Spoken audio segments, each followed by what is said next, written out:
The Pioneer has been reworked. At CitizenCon, CIG showed all their cards about where it's going, and that the Pioneer is being in development under a new system of 4 extra-large drones as the core of this ship. And if you look on here, this is the original Pioneer, with its fabrication that it would be producing the devices and components inside the middle of it, with a large arm off to the left of the ship if you were looking from the bridge, to kind of create a sense of perimeter, as was said in the past by CIG. That has changed drastically, and what you just watched was the interior of the new Pioneer, which is in front of you currently as a concept drawing. Now, when we go past the artwork and we talk about the actual stats, there's a few little nuances here and some surprises. So I do want to thank my long-term subscribers for sticking around. Please consider subscribing if you haven't already. And I want to give one small nod to Vangelis, who is a composer of the music you're hearing now. And it's funny, when I work on these type of videos, when I use other people's content to kind of use them as a collaborator on a video, it kind of has a lot of information in it. And this is a very complex piece here from the Blade Runner series, particularly from the original Blade Runner movie. And I wanted to give it a nod. I don't often do that, but it was quite interesting. It almost felt like I was working with the composer going through it. There's like mini songs inside this one long piece. Anyway, back to topic. So you came here for the Pioneer, and we're going to go through it. So the Pioneer has gone up to 1,000 SCU, and it has reworked its landing site. So on the left side of the ship, when you're looking at this picture, you see that large pad, and that is a pad designed to go into the interior of the ship with a Mustang-sized ship, is what they used to say. Now, what we can say is that it is able to craft small ships and vehicles as well. So it's not just a landing pad. You can actually make small ships and vehicles with this thing. And also outposts, because I know that's probably what you're thinking. Well, what about the outpost? Yeah, it can. And it can do all 3 of these things. It also has inside the landing gears extractors that are designed to take resources off the ground. With the new scanning system that CIG showed a little bit at CitizenCon, you are able to land and start extracting materials to try to start making things. However, it has 1,000 SCU cargo capacity on board now. And that is truly where I think most of your resources that you're going to use to create are going to be found. Also, it is worth mentioning that you may not be able to craft every single piece of component, or it may not be worth your time to do such. You probably want to have a few things socked away, or a bunch of industrial type ships that are logistically moving things. Now, back to topic, you have your bridge alongside the manual turrets. And the next area is what truly interests me, because these are some of the original core concepts of having this upper scale bridge and the manual turrets, but down below is where the excitement is. 1,000 SCU at the top. The constructors are in the center, the construction area, extra large drones on the front right, and there's a control station right there so you can watch them fly in and out, as well as at the bottom there is where the pad is that goes in and out of the ship. And then your crew accommodations. The crew accommodations are a little interesting. You saw them in the preview in the video, and we will go back through the interior and talk through it this time towards the end of this video. But they are supposedly like I would call them like mini suites. They're not really like they're that's the wrong wording. They're kind of like little modular rooms that are attached to like a bigger space. They're very industrial focused. You can tell that this ship is still, despite its massive size, over 247 meters in length, 133 meters wide. It is truly a beast of a ship, and I would say that even with all that, it still needs to try to accommodate a lot of things into a very large package, but a very efficient package. And Consolidated Outland has a certain style where it's always felt like, to me, it's more open and more modern, futuristic a little bit. And that's kind of where we're at. Now you can see some of the stats on the page here.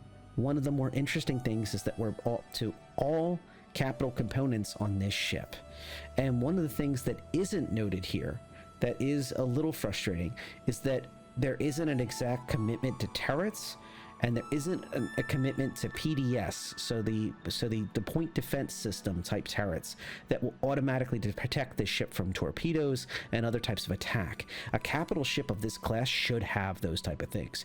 You can see that multiple layer bridge, where this is the bridge where it's the upper and the lower, a little bit like the Carrack on a bigger scale. The construction used to be in the back right corner where there's a character standing off to the side, looking off to the right of the ship. But nowadays it is in its own little drone area that we're going to go to, a big drone area. It's a big ship. But you can see some of the remote turrets controls. And there is, I believe, a good placement of remote turrets, at least based on what we can see. And then on top of that, you have your evacuation pods that are easy access. Now in the crew areas, you start getting a grasp of the sheer size of this ship. You have multiple table areas that are designed to have subsistence and the crew be able to form up at the same time in the same area. And of course you can multi-use those. You can have small meetings there and things like that.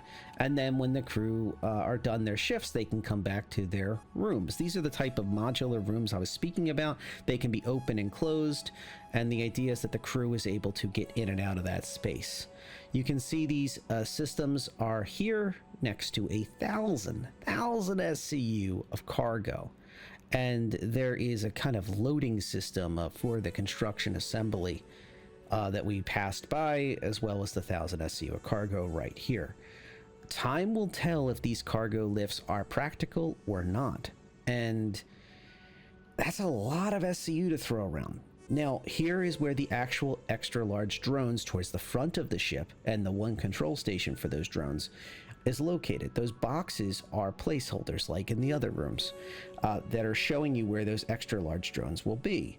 Now, as a reminder, the Starlancer BLD and the Galaxy, when it eventually has its construction module, both will have large drones. These are extra large drones to build the biggest of big outpost buildings, and also be able to build space stations. And yes, I didn't stutter. Space stations. Check out some of the supercuts. I'll put them at the end if you're interested in seeing where the future of outposts and space stations is.